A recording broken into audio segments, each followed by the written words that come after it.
Hello friends, सो ये video काफ़ी interesting होने वाला है क्योंकि हम सीखेंगे कि कैसे सर्कल ऑफ फिफ्थ्स आसानी से हेल्प करता है कॉर्ड प्रोग्रेशन प्ले करने में, और कैसे आसानी से हम जान सकते हैं कि कौन सी कॉर्ड किस कॉर्ड के साथ अच्छा साउंड करती है, एंड कैसे हम डोमिनेंट सेवेंथ कॉर्ड्स को भी कॉर्ड प्रोग्रेशन में इंक्लूड कर सकते हैं, या कैसे उसे रिजॉल्व कर सकते हैं एक टेंशन क्रिएट करने के बाद।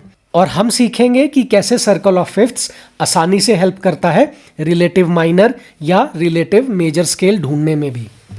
तो चलो सबसे पहले जान लेते हैं कि सर्कल ऑफ फिफ्थ्स क्या होता है। सो सर्कल ऑफ फिफ्थ्स, जैसे कि आप इस पिक्चर में भी देख सकते हो, ये एक विजुअल क्लॉकवाइज रिप्रेजेंटेशन होती है 12 टोन्स या 12 नोट्स की, जिसका सीक्वेंस या हर नोट रिप्रेजेंट करता है परफेक्ट फिफ्थ नोट को, एंड ये शुरू होता है एफ नोट से। फॉर एग्जाम्पल, अगर हम एफ मेजर स्केल की बात करें, सो एफ मेजर स्केल के सारे नोट्स कौन से हैं? F, G, A sharp, C, D and E. अब फर्स्ट नोट हमने पिक कर लिया जो एफ है, राइट, और उसके बाद सेकंड हमारा जी है, थर्ड हमारा ए है, फोर्थ हमारा ए शार्प है, ये सारे हमने स्किप कर दिए, और फिर हमने पिक किया फिफ्थ नोट। फिफ्थ नोट है हमारा सी, राइट, सो सी हमने पिक कर लिया, ये फिफ्थ नोट है। अब सी के बाद कौन सा पिक होगा? सो हम देखेंगे सी मेजर स्केल में। अब सी मेजर स्केल में फर्स्ट नोट सी है, राइट। अब सी के बाद जो हमारा फिफ्थ नोट है सी मेजर स्केल का, वो कौन सा है? वो है जी नोट, राइट। सो हमने जी नोट पिक कर लिया। अब जी के बाद कौन सा आएगा? हम जी मेजर स्केल में देख लेंगे। सो जी नोट जी मेजर स्केल का फर्स्ट नोट है। सो जी के बाद फिफ्थ नोट कौन सा जी मेजर स्केल का? वो है डी, राइट। सो हमने डी नोट पिक कर लिया। अब डी के बाद कौन सा नोट पिक होगा?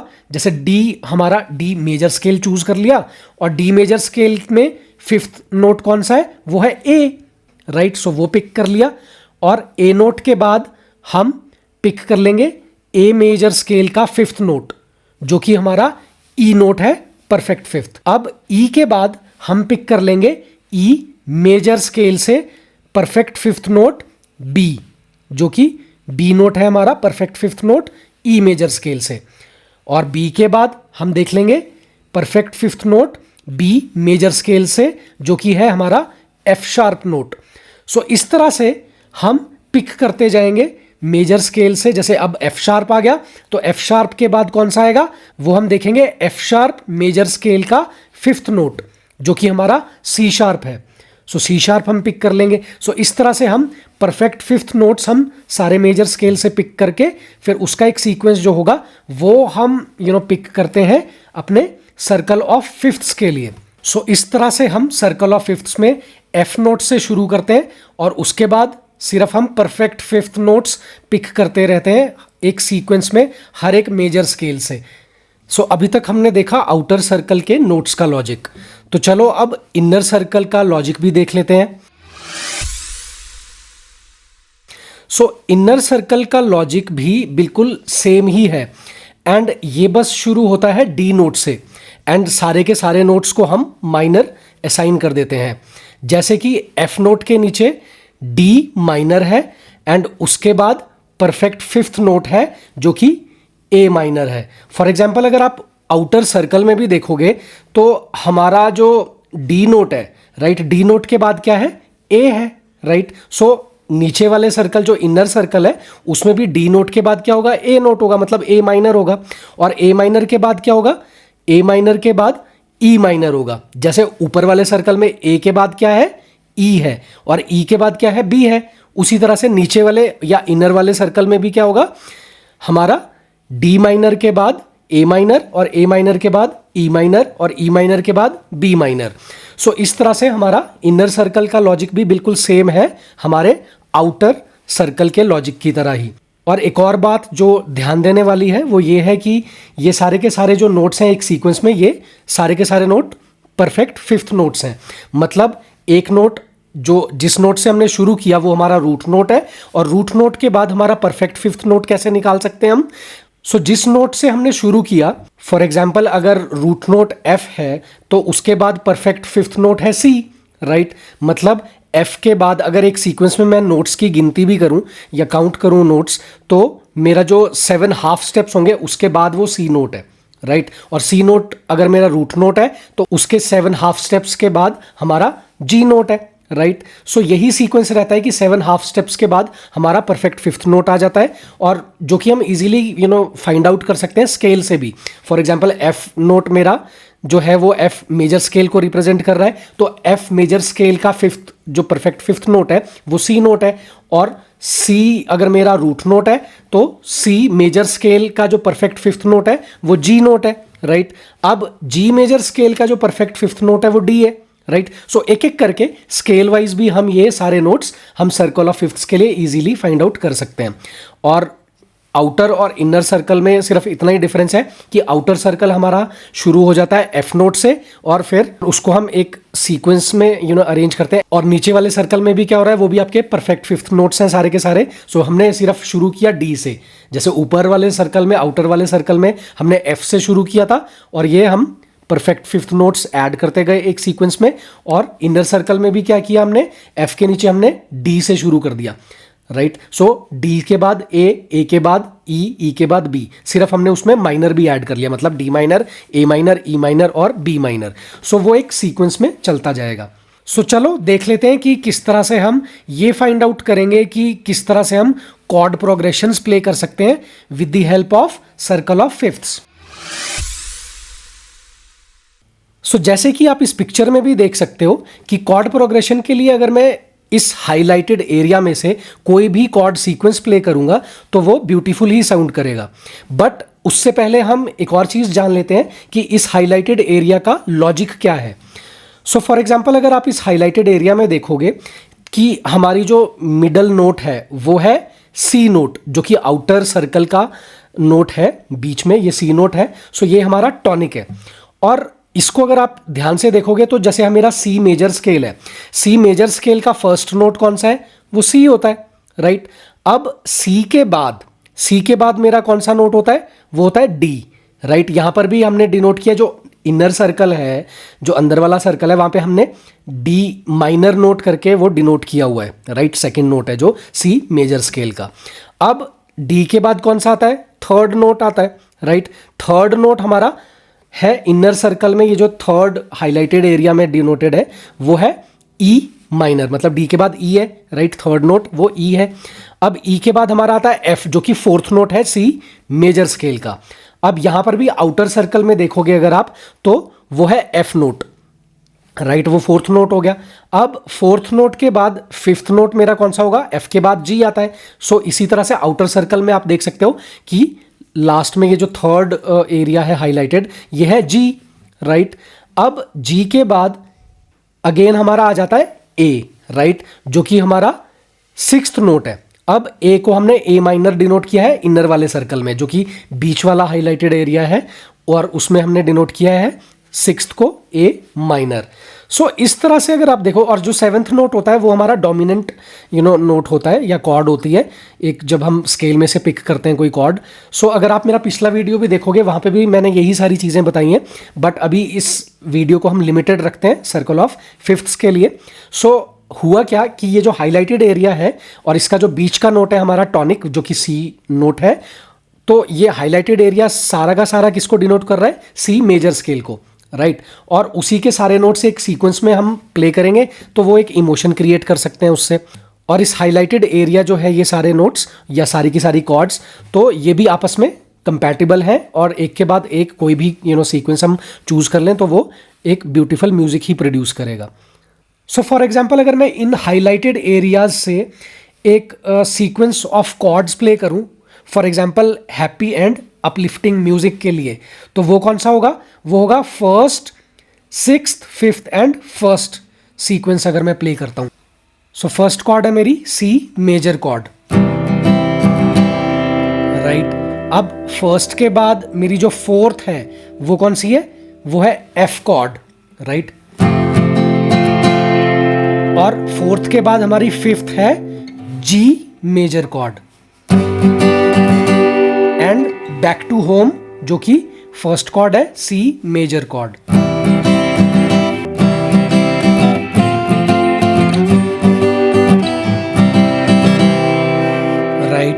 अब सर्कल ऑफ फिफ्थ्स में एक और चीज़ ये भी है कि जैसे ये हाईलाइटेड एरियाज जो हैं, अब इन्हीं में से मैं कोई भी सीक्वेंस अगर मैं पिक कर लूँ, जैसे दूसरा सीक्वेंस ट्राई करते हैं। जैसे ए माइनर कॉर्ड प्ले कर लेते हैं पहले, फिर एफ मेजर कॉर्ड, फिर G major chord and back to A minor, and यहीं से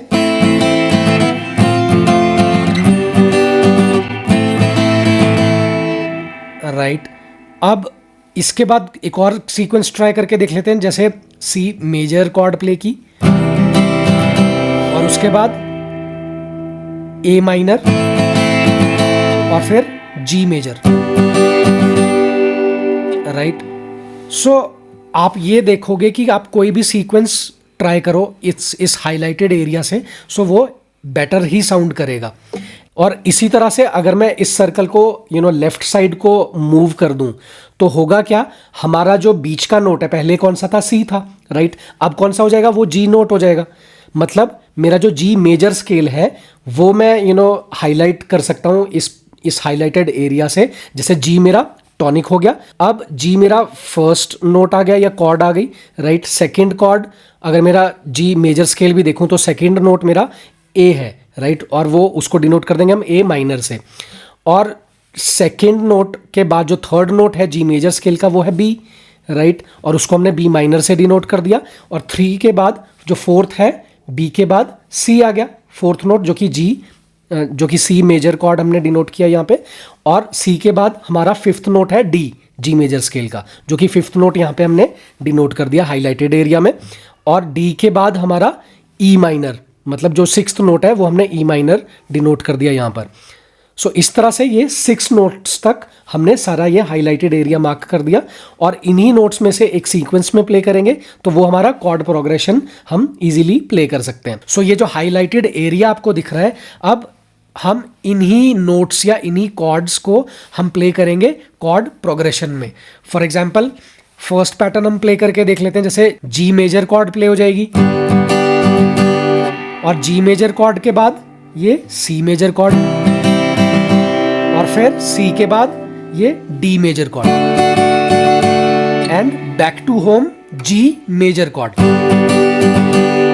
सो इसमें एक और बात ये नोट करने वाली है कि जब हम होम कॉर्ड या टोनिक प्ले करते हैं और उसके बाद हम जो फर्दर कॉर्ड्स प्ले करते हैं तो एक तरह से हमें एक रिलीफ नहीं मिलता जब तक हम वापस से होम कॉर्ड हम अपनी प्ले नहीं कर लेते अपनी कॉर्ड प्रोग्रेशन में। सो इसीलिए ये होम कॉर्ड भी बोलते हैं हम इसको। जैसे हमने जी मेजर कॉर्ड प्ले की और उसके बाद सी मेजर कॉर्ड, फिर डी और back to G major cord.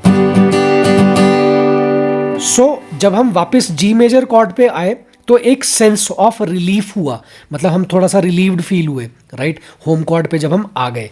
तो इसी तरह से हम टॉनिक एक प्ले करते हैं शुरू में, उसको हम होम कॉर्ड ही बोलते हैं। फॉर एग्जाम्पल एक और हम सीक्वेंस प्ले करके देख लेते हैं।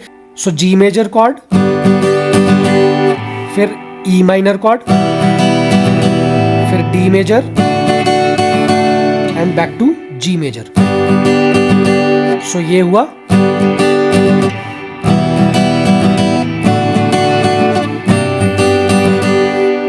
राइट। सो इस तरह से ये सीक्वेंस प्ले किया। सो ये सारा हमारे ऊपर डिपेंड करता है कि कौन सी कॉर्ड हम इस पर्टिकुलर हाईलाइटेड एरिया से एक पर्टिकुलर सीक्वेंस में हम प्ले करना चाहते हैं, और जिस तरह का वो सीक्वेंस होगा उस तरह से वो इमोशंस भी जनरेट होंगे। सो आप मेरा पिछला वीडियो भी देख सकते हो कि किस तरह से हम कॉर्ड्स का एक सीक्वेंस प्ले करते हैं एक अलग अलग इमोशंस प्ले करने के लिए। बट इस वीडियो में हम थोड़ा सा लिमिटेड रखेंगे सिर्फ सर्कल ऑफ फिफ्थ्स को जानने के लिए।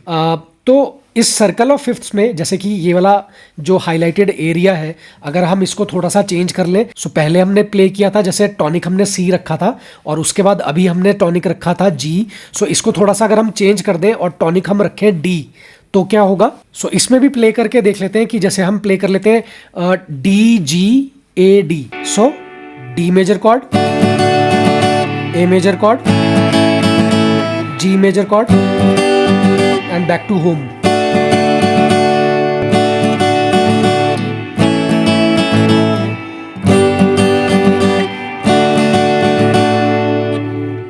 राइट। इसी में भी आप दूसरा कोई सीक्वेंस देख लो, जैसे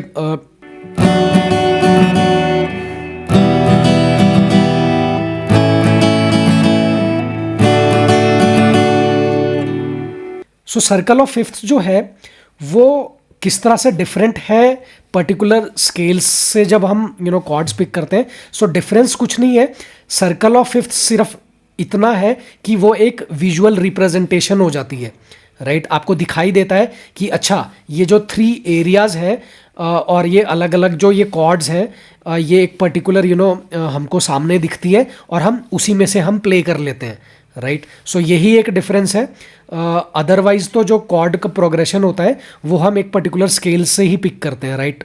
और इसमें भी ये जो अरेंज्ड नोट्स हैं सर्कल ऑफ फिफ्थ्स में, ये स्केल्स से ही हैं। अगर आपका सी टॉनिक है तो आप ध्यान से देखोगे कि जितने भी नोट्स उसके आसपास के हमने प्ले किए वो सारे नोट्स या कॉर्ड्स कौन से थे, वो सी मेजर स्केल से ही थे।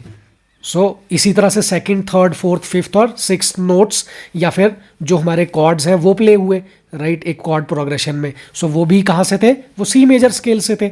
टॉनिक हम चेंज कर दें, सी के बदले डी टॉनिक है, मतलब वो डी मेजर स्केल के सारे नोट्स आ जाएंगे और वहीं से हमने कॉर्ड सारी वो पिक करी। इस तरह से ये सर्कल ऑफ फिफ्थ्स है। सिर्फ ये एक डिफरेंस सिर्फ इतना ही है कि ये एक विजुअल रिप्रेजेंटेशन है इन हाईलाइटेड नोट्स के लिए, कि ये हाईलाइटेड कॉर्ड्स जो हैं वो अगर हम किसी भी सीक्वेंस में प्ले करेंगे तो वो एक अच्छा फील या अच्छा म्यूजिक प्रोड्यूस करेगा।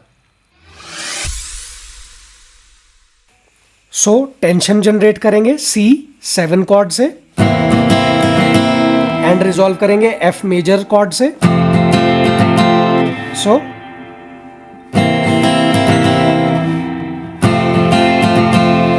एंड D7 से हम टेंशन जनरेट करेंगे एंड रिजॉल्व करेंगे G मेजर कॉर्ड से।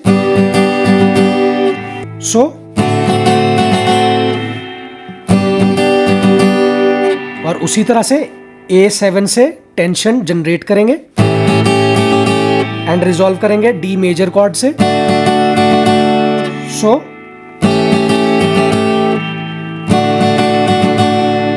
और फिर उसी तरह से E7 से टेंशन जनरेट करेंगे और रिजॉल्व करेंगे A मेजर कॉर्ड से।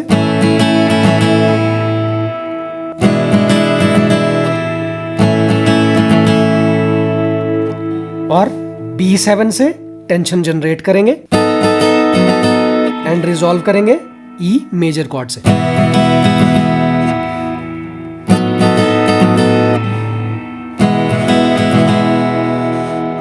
इस तरह से जितनी भी हमारी डोमिनेंट सेवंथ कॉर्ड्स हैं वो जब हम प्ले करते हैं तो एक टेंशन क्रिएट होती है और उसको रिजॉल्व करने के लिए हम प्ले कर सकते हैं उसकी पिछली वाली कॉर्ड। जैसे इस पिक्चर में भी रिवील हुआ है, जितनी भी हमारी सेवंथ कॉर्ड्स कोई भी हम प्ले करेंगे जब, तो उसकी पिछली वाली जब हम कॉर्ड प्ले करेंगे तो वो हमारी टेंशन रिलीज कर देगी। फॉर एग्जांपल अगर मैं सी मेजर कॉर्ड की बात कर रहा हूँ, सी के बदले अगर मैंने प्ले करी C7 कॉर्ड, उसको रिजॉल्व करने के लिए उसके पीछे वाली कॉर्ड हम प्ले करेंगे जो कि F कॉर्ड है, राइट। और उसी तरह से अगर मैं D मेजर कॉर्ड, मतलब अगर मैं D मेजर कॉर्ड के बदले D7 कॉर्ड प्ले कर रहा हूं तो उसको रिजॉल्व करने के लिए मैं क्या प्ले करूंगा, मैं प्ले करूंगा अपनी G major chord. Basically circle of fifths क्या है, जो हमारा सीक्वेंस ऑफ नोट्स है, परफेक्ट फिफ्थ जो हमारा नोट्स हैं सारे, वो उसका जो सीक्वेंस है वो अगर हम पिक करते हैं और उसका उसी से अगर हम प्ले करते हैं, जैसे कोई भी हमने नोट पिक किया और उसको हम seventh as a seventh chord हम प्ले कर रहे हैं, तो उसको रिजॉल्व करने के लिए उससे पीछे वाला जो परफेक्ट फिफ्थ कॉर्ड या नोट था वो हम एज अ कॉर्ड प्ले करते हैं, तो वो एक टेंशन को रिलीज करता है।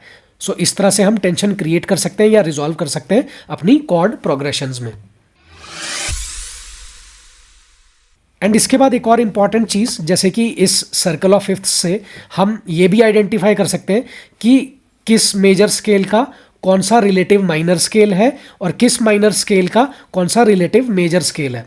फॉर एग्जांपल जो मेरा एफ मेजर स्केल है उसका रिलेटिव माइनर स्केल कौन सा है, वो है डी माइनर, राइट। और डी माइनर का रिलेटिव मेजर स्केल है एफ मेजर स्केल, राइट। और उसी तरह से सी मेजर स्केल का रिलेटिव माइनर स्केल है ए माइनर स्केल और ए माइनर का रिलेटिव मेजर कौन सा है, वो है C major scale, right. Likewise क्या होगा, जो जी मेजर स्केल है उसका रिलेटिव माइनर है ई माइनर, और ई माइनर का रिलेटिव मेजर है जी मेजर स्केल, और डी मेजर स्केल का रिलेटिव माइनर है बी माइनर स्केल, और बी माइनर का रिलेटिव मेजर स्केल है डी मेजर स्केल। सो ये रिलेटिव स्केल्स हम क्यों बोलते हैं, वो इसलिए बोलते हैं क्योंकि जो सारे के सारे इनके नोट्स हैं वो सारे सेम होते हैं, राइट। इनका सिर्फ सीक्वेंस स्टार्ट एंड एंड एक डिफरेंट नोट पे होता है, बट इनके जो सारे के सारे नोट्स हैं वो सारे सेम होते हैं।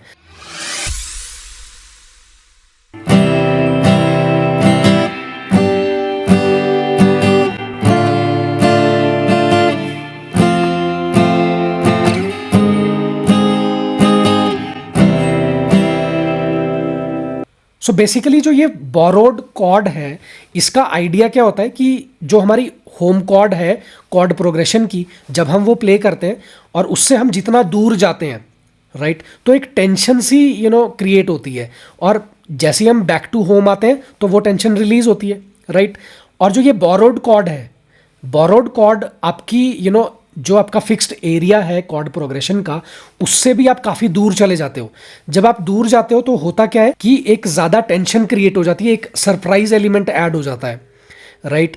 सो ये बोरोड कॉर्ड का कॉन्सेप्ट वही है, राइट, कि आप एक सरप्राइज दोगे अपने म्यूजिक में, और आपकी जो कॉर्ड प्रोग्रेशन है, या फिर आप जब फिंगर पिकिंग भी कर रहे हो, एक बोरोड कॉर्ड से जब आप कोई नोट्स प्ले करते हो, तो वो एक सरप्राइज आपको मिलता है म्यूजिक में, और वो एक इंटरेस्ट भी आता है सुनने में, राइट।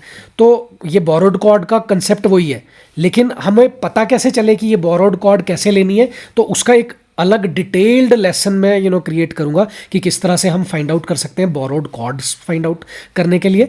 बट अभी के लिए इतना काफ़ी है कि ये जानना कि सर्कल ऑफ फिफ्थ से कैसे हमने ये सारी चीज़ें करी कि एक पर्टिकुलर एरिया से जब हम कॉर्ड्स प्ले कर रहे हैं एक पर्टिकुलर स्केल के एरिया से, तो वो आपका एक कंपैटिबिलिटी बनती है कॉर्ड्स को प्ले करने की, और वो अच्छा साउंड करता है। एक आपको स्टेबिलिटी है, या एक अलग तरह का इमोशंस आप फील करते हो अलग अलग सीक्वेंस में। जब आप प्ले करते हो तो वो अलग अलग इमोशंस भी जनरेट होंगे। बट जब आप अपनी होम कॉर्ड से बहुत ज़्यादा दूर चले जाओगे बोरोड कॉर्ड की तरह, तो बोरोड कॉर्ड एक सरप्राइज एलिमेंट डालेगा। सो इस सर्कल ऑफ फिफ्थ्स की हेल्प से हम इजीली इसको जब हम सामने रखते हैं तो उससे हम इजीली प्ले कर सकते हैं अपनी कॉर्ड प्रोग्रेशंस, या फिर इजीली फिट इन कर सकते हैं हम अपनी डोमिनेंट सेवेंथ या फिर डिमिनिश्ड कॉर्ड्स, और इजीली देख सकते हैं कि किसका रिलेटिव माइनर या मेजर स्केल है। तो जब हम गिटार प्ले करते हैं तो ये पिक्टोरियल रिप्रेजेंटेशन जब हमारे सामने रहती है तो इजीली ये एक तरह से हमारी चीट शीट का काम करती है, राइट, कि कौन सी कॉर्ड के बाद हम कौन सी कॉर्ड प्ले करें, या कौन सा हम कॉर्ड फिट कर सकते हैं, या फिर हमारा कौन सा रिलेटिव माइनर या मेजर स्केल की कॉर्ड है, या एक कॉम्बिनेशन से कैसे हम अपनी कॉर्ड प्रोग्रेशन कर सकते हैं। या फिर जब हम फिंगर पिकिंग भी करते हैं तो भी किसी भी सीक्वेंस को प्ले करने के लिए ये सर्कल ऑफ फिफ्थ्स की जो ये विजुअल रिप्रेजेंटेशन है, इसकी हेल्प से हम इजीली एक कॉर्ड प्रोग्रेशन या फिर एक म्यूजिक अपना प्ले कर सकते हैं। सो इसको आप सिर्फ एक चीट शीट की तरह कंसिडर करो कि जो कि हेल्प करेगा फाइंड आउट करने में कि इसके बाद हम क्या प्ले करें as per your musical emotion need. I hope you liked this video. So आगे भी मैं इसी तरह के कंटेंट एंड वीडियोस शेयर करता रहूंगा। So do follow me for more such content on guitar, and thank you for your time. Take care, bye.